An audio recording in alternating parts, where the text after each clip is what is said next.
Jeffrey Epstein's mentor, the person who actually recruited him to apply to Bear Stearns, was a guy named Ace Greenberg.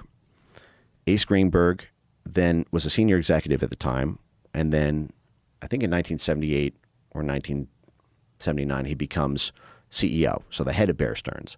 So he sets Jeffrey Epstein up with his daughter. So Jeffrey Epstein is a young kid. People wonder, how did Jeffrey Epstein make partner at Bear Stearns so fast? Well, there's a couple explanations.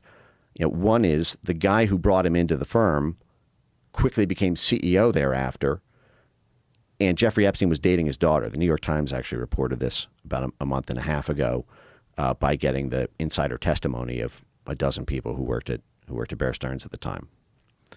And so, he's dating the boss's daughter, but also Ace Greenberg, as the CEO, would have to approve all of these transactions, and it looks like was involved in, these clearinghouse activities. What happened was Bear Stearns cleared about $13 billion worth of BCCI transactions, and it looks like these transactions were involved in the very same Adnan Khashoggi, so Saudi, and Doug Leese, who was a British arms dealer that Jeffrey Epstein was flying to London to meet with and working with all those years.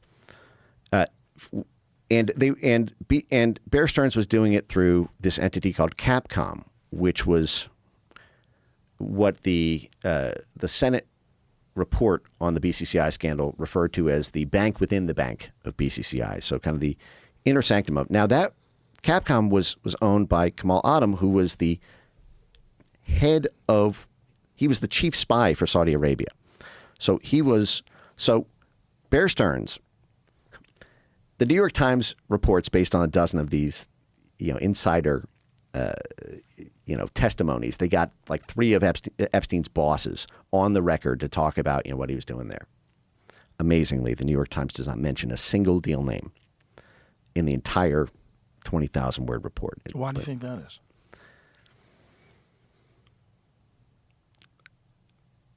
It might not be news fit to print.